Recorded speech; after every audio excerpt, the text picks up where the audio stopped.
Welcome to Comics in the Making. My name is Ryan Holgerson. I'm the creator of Slackmatic, and I am joined, as always, by Levi Erickson, the creator of The Big. Levi, how you doing, man? Outstanding. This is going to be a great episode today. I'm so happy about it. Yeah, I think so.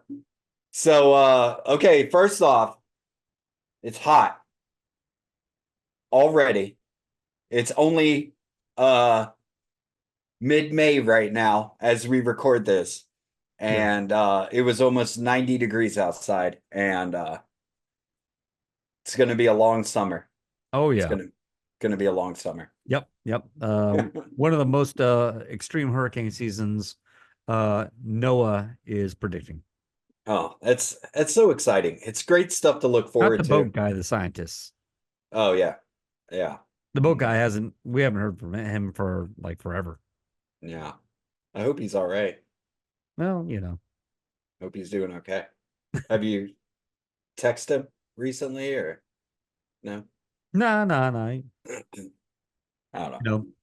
No. I saw him on Facebook. He's fine. Uh Yeah, with his dinosaurs. and In did you other news, and he forgot the unicorns though. So yeah, and that's why we don't that's why I don't answer his texts. yeah. He doesn't don't feel bad, no, Levi doesn't answer mine either. So What? So uh there's no way to segue off of talking about Noah. So so we are Long trip down that mountain. yeah. So we are just a few days out of LibraryCon Yes. in Rock Hill. York County Library Con, Yep. fourth annual event. We have one of us, both of us, in some fashion, have been involved for the last 3 years. So we're kind of fixtures there. Um, Yeah, and it showed it this did. time. It did.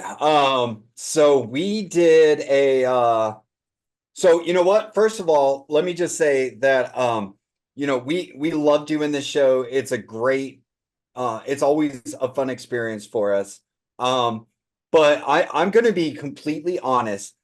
It's not a show that I look forward to when it comes to sales. It's a show that I look forward to when it comes to just seeing people in my community, getting to reach out to some of the younger population and stuff like that when they're curious about creating comics and stuff like that.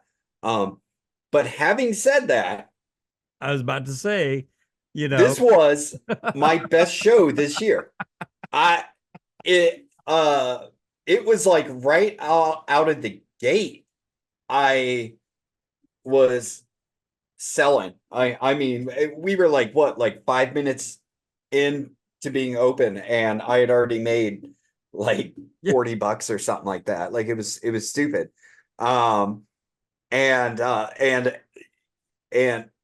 I felt bad because I was selling like the first part of the day, I was selling stuff, and but then the second part of the day, then you came back, and then you well, were you were selling stuff, well, and it's apples and oranges because you have this body of work. I've got, you know, my mini comic, and then I have like the floppy. Um, like I should have had the second mini comic, but that's still hung up in production. Uh, yeah, I at the printer. I finished it, yeah, but but so the hope was to have mini comic one, mini comic two, and then the collected full size traditional comic book floppy, as sort of a collector incentive, bundle, you know, aspect. But as it was, I had what I had, and since we've done this show last year, I was there. That was the first year I had the the first mini comic issue. So a lot of people already had that, and they loved to get the chapter two included with the chapter one collected sort of treasury edition, if you will. But they wanted more than that, which, Yeah. I'm just not in that space yet. So comparing your, what I mean, you've done what, 5 books this year? Uh, yeah. Yeah. So Yeah. so comparing like, you to me is, you're not really fair. I mean, you take the credit, man. You put the work in. Well, okay. But my point is we both did good. It was a good show. Oh, dude. You know, monetarily, like crowd wise, like it was a steady stream of people coming through. And so I want to start the conversation with this. It makes me feel good about the future of comics. Without a doubt. Makes me feel good that we had kids, I'm going to say ranging from age, what I probably the youngest I bought one of your books was maybe 5, 7, Yeah. it's pretty young, you know, and then up to, we had adults buying our stuff. Um, and here's the thing, we're just, yeah, we've been to this show a few times and we definitely both of us had repeat buyers, but we're not drawing Marvel books, we're not drawing DC books, we're not doing Image Comics, and we We're had not people even that, doing superhero comics. yeah, no, we're totally outside of the quote unquote norm in American comics, and we had people picking it up Yeah. and excited about it, and at no point did I get the impression from anybody that, well, I guess I'll buy this because it's the only comics that are here. Yeah. Which, we were, but I didn't, they seemed like they wanted to buy those comics. So the audience is there um for your stuff. Um and so I wanted to say that that's the first reason this show made me excited about the future of comics. Here's the second thing that made me excited about the future of comics. We did a draw along there that we called drawing Bigfoot and other cryptids. And so we had a bunch of I mean, again, big age range in that crowd. Yep. It seemed like the same thing, kind of from 5 to, I would assume, teenager, Um, Yeah, like and late teenager age. right. And then of course their parents and stuff like that too. Uh, and we had it. I mean, I would say 2 to 3 people in there that seemed very serious about either pursuing a career or something in comics or art or graphic design, Hmm. or something to that extent. Very talented. Um, and a couple of them came and talked to us after the panel, and we talked a little bit more about me and Levi's both individual creative processes and stuff like that. And we try to encourage them as much as possible to just do the damn thing. Yeah. And start working on it now. There's nothing stopping you. I gave them a little pep talk about Mouse by Art Right. Spiegelman. And, he just drew that with a pen on a paper at the same size it was printed. There's no rules here. Um, just go and do it. And, I messaged you at some point while we were kind of texting back and forth over the day or so afterwards. And I really meant it.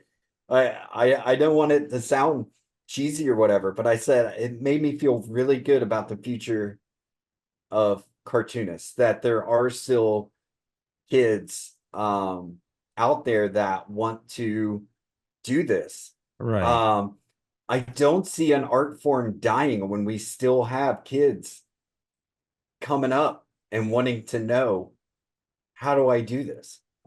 Yeah. What are the steps? What did that one kid say to you when you asked him about doing comics? Because Yeah, I want you to say, I know what he said, but I want you to say it. Um, and that's gonna put a bow on the whole thing. yeah. He said, I desperately want to do a comic. I desperately want to do a comic. And I was like, then do it. I was Yeah. like, that's the best thing. And we talked about it. I talked about it in the panel also, but that's what's so great about this art form is you can be just one person and do it. Yeah. You don't need a whole team to do it. Oh, okay, you're not good at coloring, you're not good at lettering or whatever. Well, then Yeah. start Figure out doing how it. to do it, Start start with getting the better. basics, you know, Yeah, get the point across, and right. then as you go, start learning a little bit more about each little aspect. I mean, and I think I may have said this in our during our panel. It's kind of arrogant to go, you know what, I'm gonna do comics.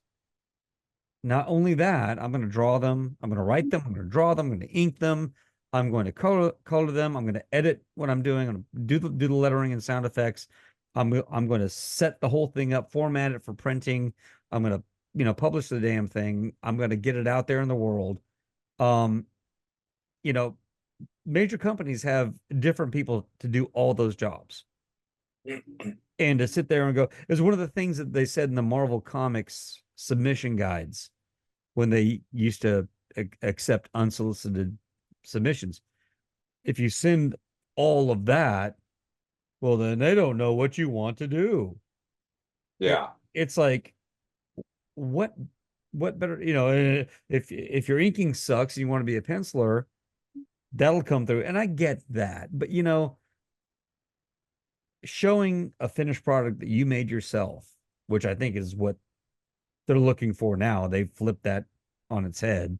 You know, yeah, they're looking for indies that are already selling. yeah, Um, but it's like, having that product that you did start to finish, every step along the way, for better or for worse, I think tells more of a story about who you are as a creator, right? yeah, So I'm like, go for it. And that's what we told the kids. And we said they all had clipboards, the library furnished clipboards and paper, pencils, all the things. And we said, guess what, guys, girls, you good people here with us drawing, you have everything in front of you that you need to make your own comic. You don't need special paper. You come to our table and, my stuff is there, my art boards, the original artwork. And, you know, you don't need any of that stuff. All you need is just something to put your thoughts on. And that can be a piece of paper, piece of copy paper. If you have a tablet, it can be a tablet. That's all you need. You don't need special pens. You don't need, you know, brushes that you can ruin. Um, you don't need this crap that clogs. You don't need this that's gonna spill everywhere all the time. You just need something that you can get the ideas from here down to there. yeah, And I think that opened eyes. I think, kids are like, yeah, because I was one that thought, oh, if I just get some Bristol board, that's gonna level my stuff up. You know, that's like yeah, buying the most expensive basketball goal is going to make me a better basketball player. you know, yeah, if that gets me to practice my, 3 point or more, maybe it will. End of the day, an apple basket with the bottom cut off, concentrating on the fundamentals will make you a better basketball player than the most expensive, hoop you can buy. And just yeah, drawing feverishly will make you a better artist. than buying Yeah. all the pens in the world. It's Um, that classic thing where you see people get so upset online, or some artists. We've talked about it before. yeah. What brush do you use? Oh, it's not the brush, it's the artist. Blah blah blah blah blah. But they are right. They're right. I think still tell them what brush you use. It's not going to kill you. No, no. Um, but they're right. It's not that. And and I've fallen for that plenty of times because I want to know what brush someone uses, and I go and I try it, and sometimes it's a real brush, sometimes it's a digital brush, Yeah. and I go, I can't, I can't do what they do, Um, but anyway, yeah, no, there's no. I always laugh, and I see it all the time on YouTube because of my algorithm. Uh, you know, how to break into the comic industry, breaking into the comic industry, how I broke into the comic industry. Here's how you can break into the comic industry. And it's one of the most irritating things that I see regularly, because um to me that's not the path to true artistic success. Um when the quote unquote breaking into the comic industry, because all it really takes to break into the comic industry is to take a piece of paper, fold it in half, and draw a comic. Right. Congratulations, you're in the comic industry. Yeah. um and that's really what we were trying to push to these to Yeah. these kids. um uh I don't think I'd be too bold to say there's probably still some professionals out there that would disagree with that. Um, but I guarantee you, compared to, let's say, 10 years ago, that number is getting less and less and less. People are realizing that no, you need to do your own thing. You need to build your own brand, your own story, whatever. Oh, yeah. That's what you need to do. Um, And we're to in a be space right successful. now. Yeah. We're in a space now that if you're creating characters, why would you like donate them to Disney? Oh yeah. I mean, if you can make some money, make some money, but why would you donate that? Because that's chances are I mean, Robert Kirkman didn't donate The Walking Dead to Marvel or DC, brought him to Image and retain all of his rights. Um, and back, Also, just side note for companies like that. Let's say that you're a independent creator and you work for a Disney or a Nickelodeon or something like that. There are contracts out there that state no matter what you draw while you work for them, it is their property. yeah, Um, and or so I mean, like, you know, A, if you have that workload, how do you have the time to like do your own thing? yeah, But B, like non-compete clauses and stuff like that.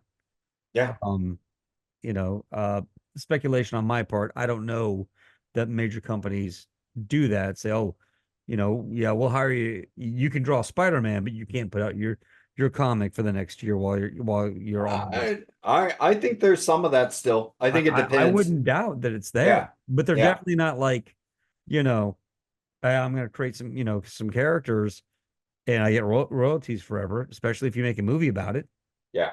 That's not out there anymore, No, and it should be.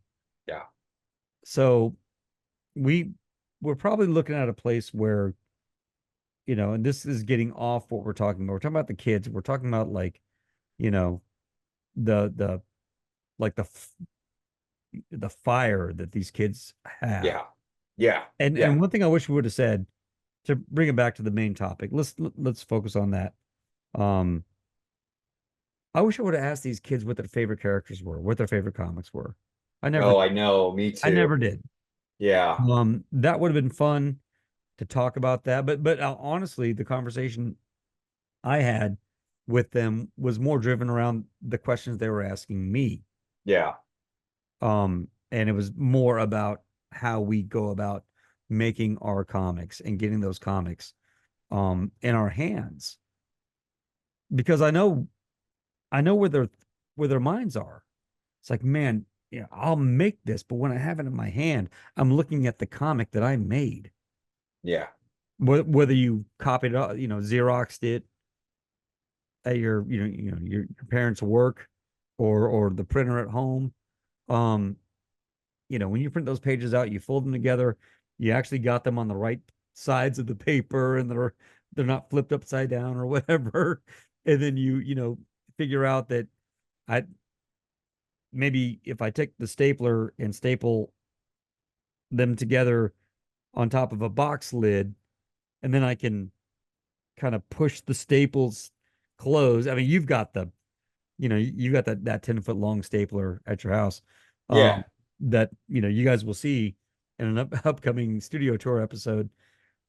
But, like if I get like a box that's sturdy enough that I can staple these pages and then kind of close the staples. Now I've got a book. Look, Mom, I got my book. Buddies, I got my book.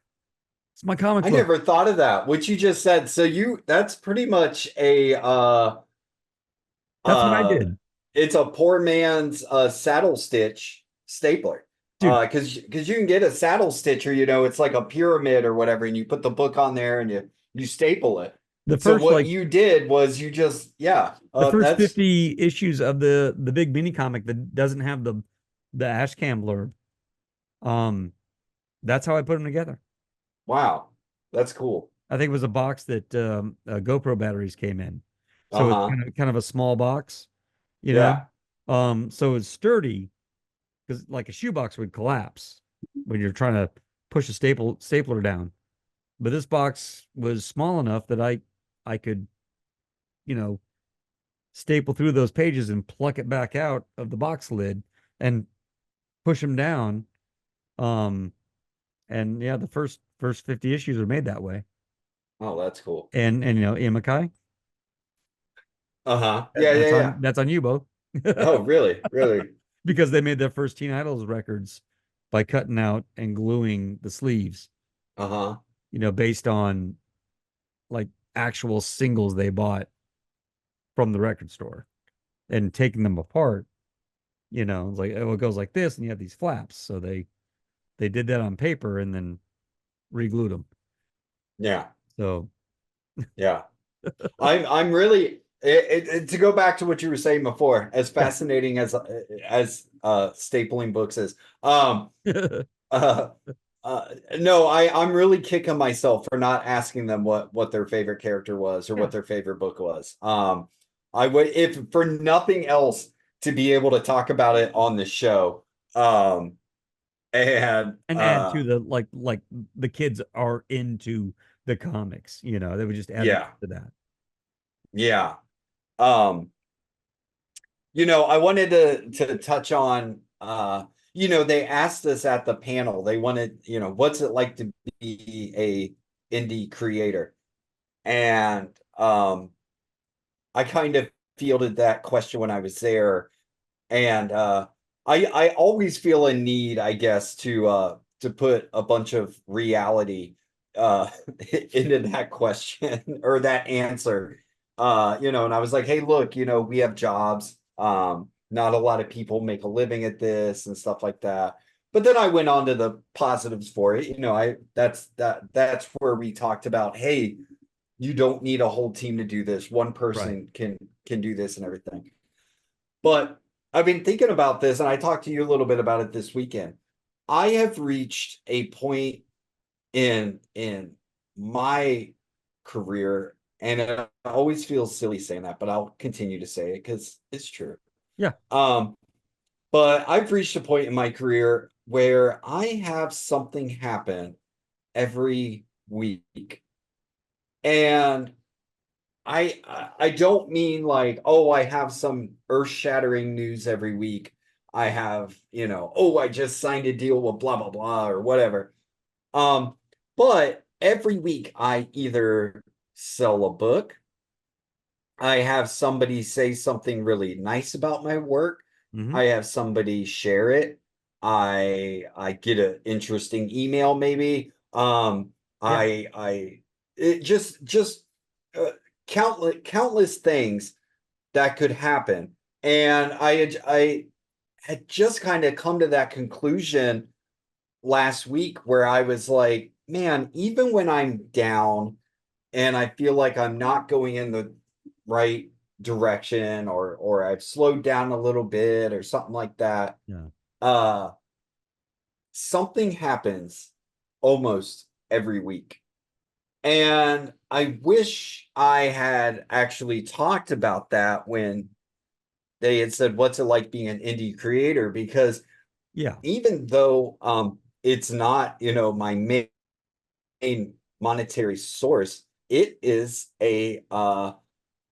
it's a part of my week every single week. Yep. It's always there. Uh, there is Um, something that I'm doing. I'm answering a question, I'm answering an email, I'm going to the post office. Like, this week I really didn't get any a new story done, but I was getting the next issue ready for print. I was getting stuff ready for HeroesCon. right. Uh, you know, and editing videos, all sorts of other stuff. And I guess I wish I had said, hey, you know what?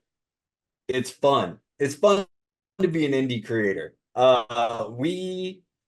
I'm so happy to be at this point in my career where even it keeps me busy Yep. like all the time. Yeah. And that alone is rewarding for me. 100%. Yeah. And looking back in hindsight, you're always like, you want to give more. You want to tell them everything you know. Um, and it can be, Yeah, I mean, it's on the fly. Uh, but I think we're gonna have more opportunities to do this kind of thing. We have a great relationship with the York County Library. They treat us so well and so yeah, nice. They do a great job. Their events growing um year by year by year, and that's what you want to see. And that's indicative of the interest in the topic. And certainly there's all the peripheral stuff. There's the cosplay, there's all the cool, sort of like, fun things on, on the side. Of course, we were the only like comic people there, but there were other creators, other illustrators, writers. And I think we were kind of so busy, even if well, I mean, no, it was a good show, and there were always people at the table to talk to. I never got to go talk to the other authors. So, yeah, yeah. No, so on that yeah. snapshot, I was not bored. yeah. So on that snapshot of, a microcosm of comics, one of the most, I wouldn't say unlikely places, but it, it shows that the heart of comics is still beating, and it's beating in the kids. And all this Yeah, crap about, I'm still seeing people just being terrible. Comic pros, or, comic, people between like a Todd McFarlane, to our status, just they're still going at each other. And we talked about yeah, this kind of offline. How did we get to a place? You encounter comics as a kid, usually, and you fall in love with them as a kid. How do we get to a place, particularly the people who have the dream job? we are terrible. The kids know what's going on. Yeah. We need to be like the kids. Yeah. So having said that, Well, I think and yeah, no, I agree. And we're running out of you were internet. breaking up there a little bit. Yeah, I think we're starting to run out of internet. I'll give you the last Yeah. word and send us out. Okay.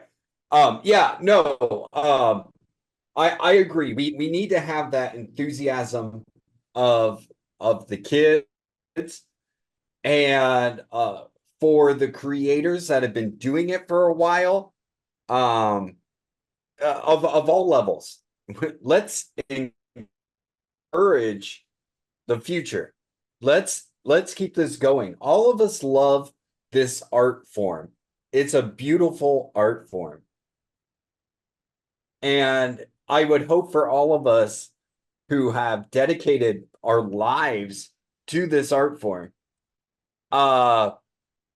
want to see that continue after we're gone. We don't want this to die.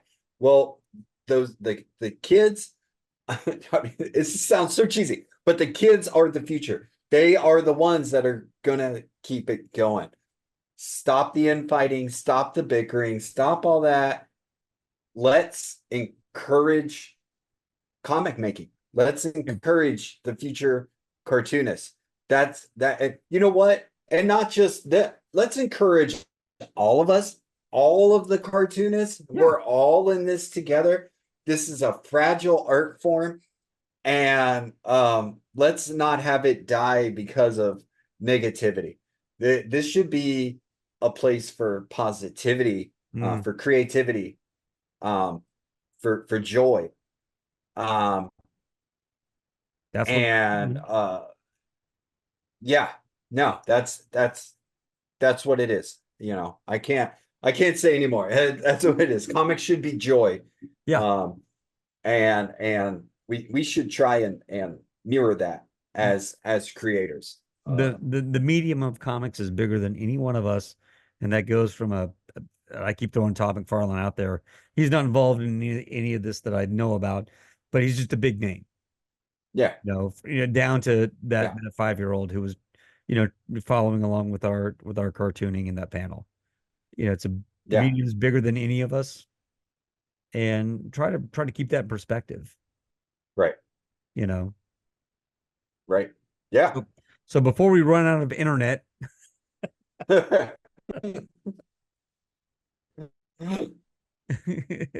oh my God, maybe we just ran out of yeah. internet. So go. Hey, before we run out of internet. Oh, we're running out. All right. You know what? Just go do the damn thing. Just go do the damn thing. And we'll see you next time. Perfect.